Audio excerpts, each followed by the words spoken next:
you sure that this will be released next year? Yes. All of the staff members are working together and doing their best.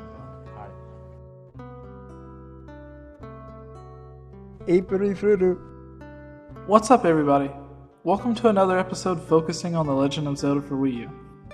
This past week's been pretty devastating for some of us with the delay of Zelda for Wii U, but I'm going to go over what that may mean for the future of the Zelda series, and I may even bring some happiness back into your lives. Over this past week, Nintendo devastated the gaming community with the announcement that Zelda for Wii U will most likely be delayed. Perhaps this means they need a few more months to fix some bugs, some glitches, and add a little bit more content. Or perhaps it means the development's going to take a few more years so they can cut away some of the content that lacked in quality and add in some new unique gameplay mechanics to make it the best Zelda game possible. Either way, we should remember that delays are only for the best in the end. This is Nintendo's way to ensure us that we're going to get the best Zelda game that we can possibly imagine. However, we also must take into consideration that this may be the only original Zelda title on the Wii U. So what will Nintendo do to fill the gap being made by this delay?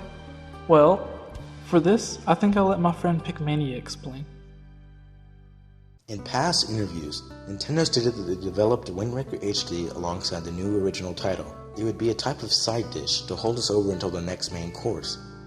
They've also mentioned that they experimented with using this tech demo engine on Twilight Princess and Skyward Sword, but at the time, Wind Waker felt like the right choice to reintroduce to fans. So with this delay of Zelda U, could we be seeing another remake filling in the gap? Well, yes. Nintendo has been hard at work on Zelda Wii U, but since the release of Wind Waker and Hyrule Warriors, a large part of Nintendo's team have been free to work on new projects. Could they have been working on the rumored Twilight Princess or Skyward Sword remakes? It would also be entirely possible for Nintendo to have had another studio working on the games as well. Let's take a look at the most likely developers that could be working on the remake. Retro Studios started developing for Nintendo with Metroid Prime, which sold well enough that it spawned one of the best trilogies that you can play on the GameCube, the Wii, and now even the Wii U. Then, Metroid Prime Hunters was released on the DS, utilizing dual screen in a rather unique way. Retro then took another beloved franchise that had been dead for years and brought new life to it with Donkey Kong Country Returns on the Wii, eventually spawning a sequel on the Wii U. In addition, we can't leave out Mario Kart 7, which is possibly one of the best games on the 3DS.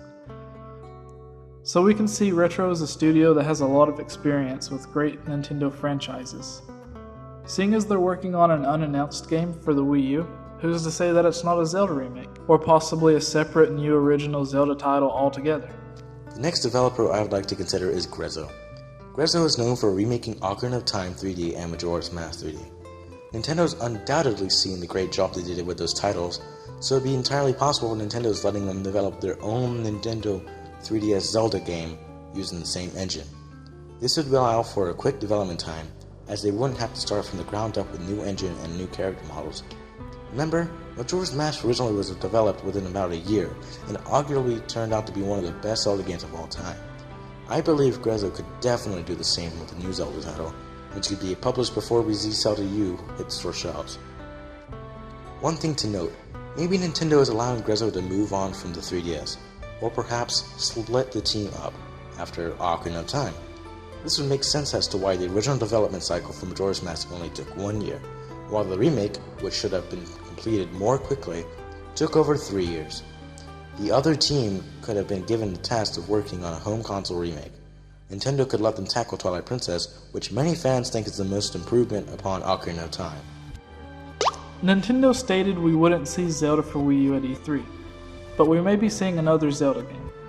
Whether it's a remake or an original title, and exactly who's developing it, is a mystery though. Just remember, if a game is delayed, it is for the best.